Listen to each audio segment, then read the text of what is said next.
Welcome back to Tech Talk, guys. Tonight we're going to be talking about fuel filter systems.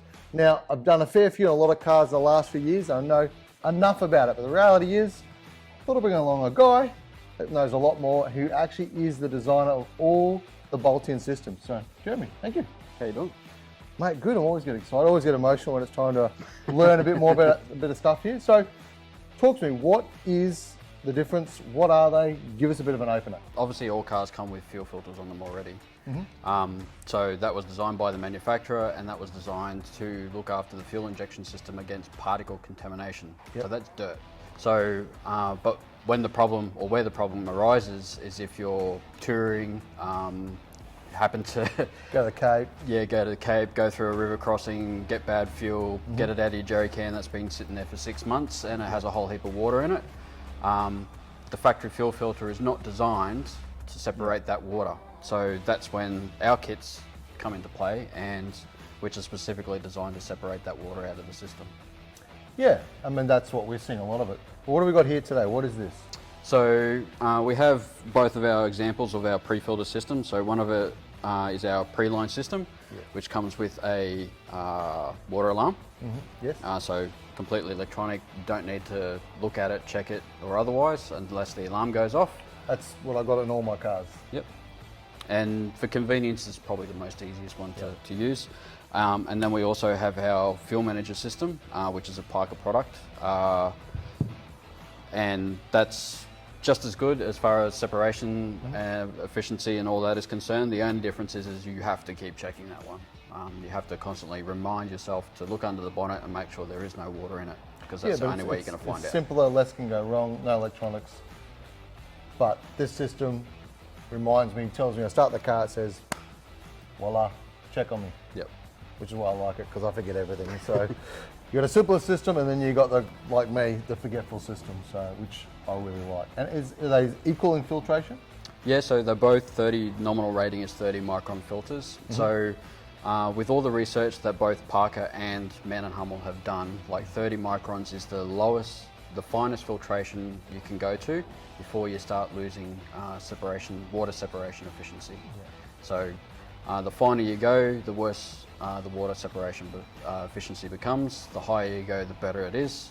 We've got something in the middle. Yep. And we're not just separating the dirt, also separating the water, so very different. Yep. So designed primarily for water, will remove heavy dirt, but designed for water. So we just let the factory filter look after the dirt. Well, what's the difference between the genuine and what you guys offer?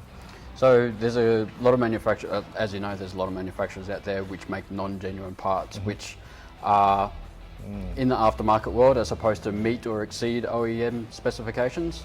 However, how do you know as a consumer that their specifications or their testing equipment is at those ISO standards? So we only partner with OEM level partners, so Man & Hummel, Volvo, Mercedes-Benz, BMW, like massive manufacturers, worldwide manufacturers, Parker, JCB, Mac, a whole heap of other manufacturers. So you know it's 100% legit. Exactly. Yeah. And if you spend money on these products, you don't want to, you've made the investment to protect your vehicle, why would you go put a non-genuine equivalent back on it? So big questions constantly asked us here in the shop is like pre-post, like what really is the difference between the two? So there's a lot of difference between them. So pre is designed if you want to separate water. Ultimately it comes down to the customer, so what the customer wants to achieve.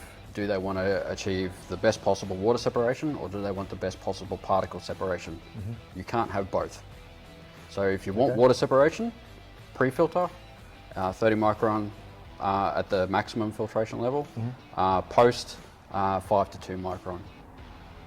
That's for particle, pre's for water. So if the OE system, the one that came with the car, is good at getting rid of the particles, and I'm adding a water separator, I need to add that before. That's the best method. Correct. But if I go after, it's really not doing anything for water. Not doing anything for water. Like the factory filter is not designed for water, to separate water. Putting one afterwards is purely for customers or consumers that think that they have a particle problem, and then it's just that extra line of protection. I get asked about the micron thing. Isn't 4 microns better, even though it's post, than the 30 microns? You're not going to catch as much. Like, I always get told, oh, that's post is better because it's capturing more, and they stick to this number versus the pre. Yep. So people get tied up in numbers, and those nominal ratings are very broad. So if you have a look at what the ISO standard is, which is like the international standard organisation, of what a nominal rating is, it's anywhere between 50 to 99.9% separation efficiency of that particle size. So if someone goes, I have a 30 micron filter, they can be filtering anywhere between 50% and 99.9. Oh wow. So that's a pretty big window for, I've got no idea what my filter's doing. So that's why they have, if you look at an OEM manufacturer, they will stipulate this particle size, this is what the separation efficiency is. This particle size, this is how much I'm going to remove. This particle size, that's how much I'm going to remove. I know for me, I've had an engine failure due to water, injector, engine sitting, injector rusting. Engine literally sat for like 3 or 4 months and had a problem. I don't want to risk it. So we tour a lot. For me, in Australia, moisture is bigger problem, I think, anyway. But is there a lot of particle problems out there, or is it mostly moisture in Australia? Funnily, a lot of people have a misconception that Australian fuel is rubbish, subpar, whatever you want to call it. We actually, in actual fact, we have one of the best fuel quality systems in the world. So the fuel, there's an ISO standard for everything in the world. Yep. So there is a specification of how much dirt, not water, dirt. Actually, there is one for water, correction, on how much dirt and how much water is allowed to come out of the nozzle at the Bowser. Okay. All fuel stations must meet this criteria. If they don't, obviously, if you're one of those people that take a sample and send it away and get it tested and stuff, obviously they're up for litigation. So factory filters and filtration, fuel filtration has come a long way. We tend to, or in my experience, we tend to see a lot more issues come from water contamination than we do particle contamination, only because it is harder to separate water than it is harder to separate particles. The problem with my problem that I had is we submerged the vehicle. This is where we think water entered the tank. So water didn't come from the fuel system. Water can enter my tank by just pour, and that's potentially what can happen. So that, to me, I wheel. Like I'm going everywhere. I'm getting dust in an engine bay. I got a lot of problems. To me, I'm getting the risk of submerging a vehicle and putting water in my tank, and months and months and months and months and months later, which is what happened. That to me is like why I want a water separator way more than I want a particle separator. And like people, they put disc breathers on, they put snorkels on, they put all this thing on, and then they go, no one thinks about the breather for the fuel tank, which is normally sitting about waist height on your engine, on your car. And it's often a problem when you're sinking them. So the shop here, we do a lot of installs. The DIY kit. So we try, like obviously businesses like yours, you do a lot of installs for customers as well. However, both for your benefit as an installer and also benefit for the end user, which we try and make the kits as easy to install as possible. We supply all the fittings, all the nuts, bolts, brackets, everything that you need to put that in your car. My biggest issue when fitting is I got 6 batteries, 5 turbos. I got no room in an engine bay.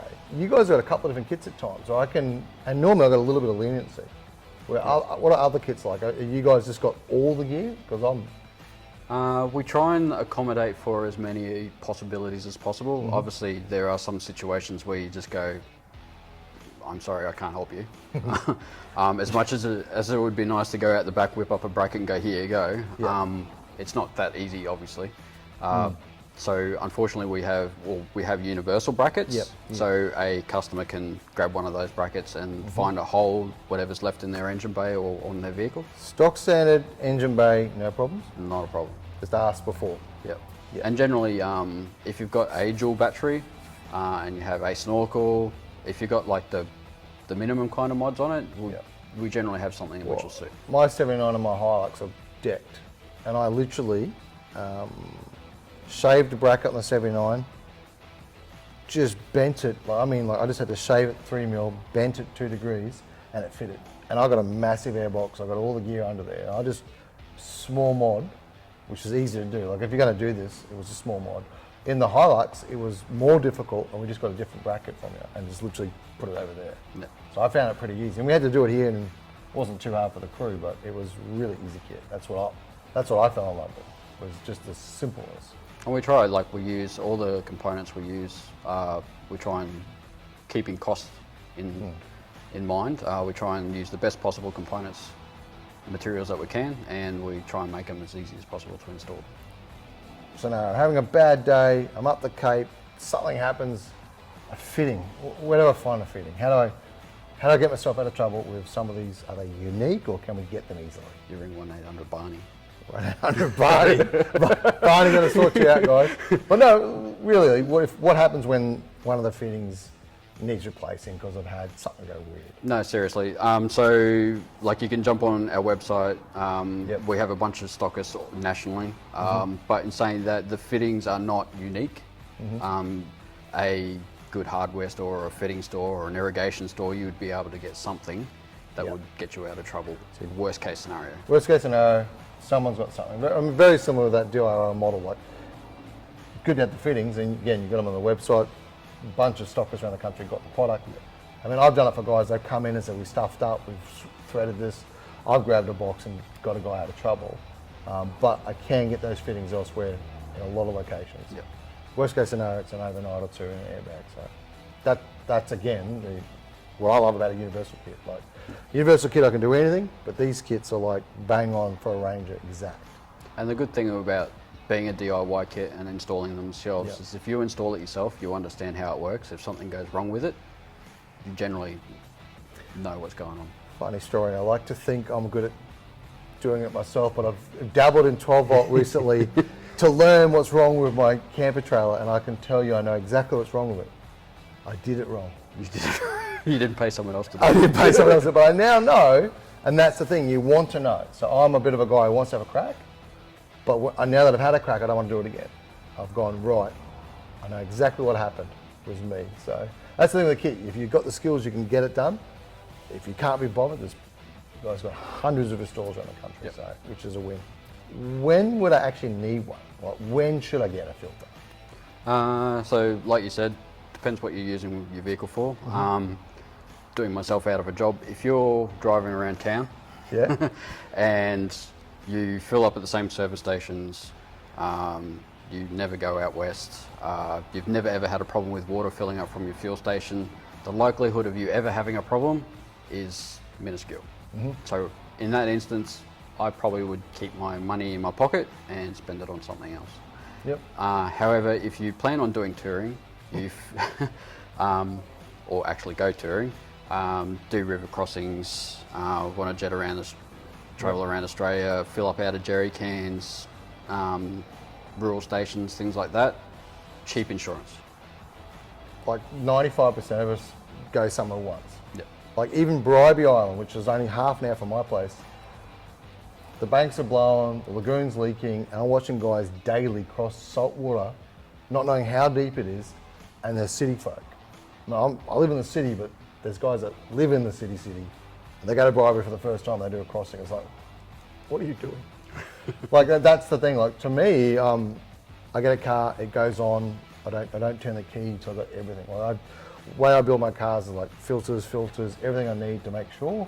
All the mods that I want straight away, I don't need it today, but tomorrow it's too late. Oh, let's go to Bribey, babe. Boom. Me and the wife in Bribey, now in trouble. That's the risk. I mean, and like worst case scenario, one of these kits might set you back, say, $500 retail. If you were to get water contamination in your fuel system and you drive a 4-cylinder, for instance, you're looking roughly, I don't know, $400 an injector. So that's $1,600 just in injectors. I think 10 grand to fix mine. Yep. And then possibly your pump's ruined as well. So there's another $2.5 grand for your pump. Need to replace all your filters. Labour was a killer. Empty your fuel tank out, replace all the fuel lines, and then you've got labour on top of that as well. So it's, for $500, it's cheap. So if you're going to use it, you get one. That's pretty simple. Yeah. That's a long answer. So when I install one, straight away. As soon as you can. Well, we've broken a few things down. Obviously, the bigger question is, how does it actually work? What am I getting for my money? Yeah. Different manufacturers do it in different ways. Baldwin use a proprietary treatment on their filtration media. System? Yeah, so fuel manager. It's called AquaBlock, and it's a chemical treatment designed to repel water. Yeah. Man and Hummel, they do it slightly differently. They have a physical barrier, so there's 2 layers to the filtration media. Yep. One layer is designed for particle separation, and the other physical barrier is designed for water separation. So same outcome, just different ways of doing it. Yeah, okay. And got a little science experiment here? How Yeah, does this all work? So we set up this display, so we've got, would represent your fuel tank. Yeah, I do like science experiments, by the way.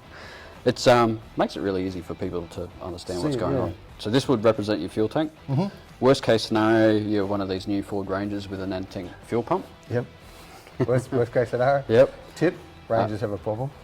So that emulsifies the water, and by emulsifying it, like mixing it up with a diesel, which makes it even harder to separate again. Goes through the pre-filter, Yep. where we separate the water, and then obviously we don't have the factory filter, but into your engine. Yep, so this represents the engine, that represents in the fuel tank, and we've got some, this is just fuel now. Yep. And what are we doing? Plain old fuel. So we're going to pour a heap of water in here, And we don't want it in here. and we don't want it in there. So you're going to live testing, and Yep. if it fails, you're going to see it. Yeah, it's going to be awfully embarrassing for me. All right, let's do this, because I want to see how it works. So Cool. Come on. So we'll switch it on, and so that turns the pump on and the alarm. Yep. So we pour a whole heap of water into our fuel system. And you can see the water separating in the bottom here, the little bubbles. That's the beep. So that's the alarm going off, where there's enough water that's been collected, and you can actually see the water being separated on the outside. That's flipping cool. And lo and behold, there's no water on the other side. Cup underneath it, and about one turn, and then drain the water out. I'm hearing a bunch of chirps and whistles. What do they all mean? Yep. So depending on how observant the driver is, it'll go from, hey, pull over, drain your fuel system, Yeah. to someone jumping out of the dash, belting you around the ear holes saying, you need to do something about it now. That's a constant. It's annoying. almost constant annoying. There's a little light which is constantly blinking in your face. Yeah. So while I was running, fuel was still coming over. Correct. I'm watching it pump over, and I'm watching this fill up. And I'm watching this filtrate. I'm watching that empty, and then I'm watching it filling. I'm like, this is freaking cheap insurance. That is ridiculously good. Like that amount of water that I just poured in there, that would absolutely murder your engine. Yeah, I can attest. It's true. Wow, that is awesome. Seriously, that is just such an easy display, such a simple way to figure out why. Simply why. If you were to get that much in your tank, you've done some bad stuff. Yep. But if you submerge it down the breather, or you do get some bad fuel, that's a ton. Yep. Oh my God, Worst that's case, so if you good. got one of these systems, you might get 10 kilometers down the road and the alarm goes off again. Drain it, keep going. Just keep draining Just it. keep draining it, and Essentially. eventually, this will eventually clean the water out of the fuel system. Well, here's a good question then, running into that. Both these systems, what's the life of the filter? So, a lot of manufacturers these days there is no specified service intervals for the factory fuel filter. So we recommend at the absolute maximum 40,000 kilometers. Yep, okay. So wouldn't recommend changing your factory fuel filter any sooner than that, but definitely the pre-filter every 40. So if I'm servicing it myself, just drain it every 10,000, check it, but replace it 40. Correct. If I'm a bit over the top, 20's on a negative, 30's on a negative, No. replacing more often is not bad. No. So with pre-filters, the more free-flowing the filter is, the better it is at separating water. Yeah. However, if it's for particle separation, you don't want to replace it too often because you're letting particles through by putting a brand new filter in. All in all, we just do a quick recap. So what I'm hearing, and just correct me if I'm wrong, so 2 different filter systems. Yep. This one talks to me, which I personally need. This one's a bit simpler, but just as good as each other. Correct. 2 different styles, but just as good. A pre is better for water.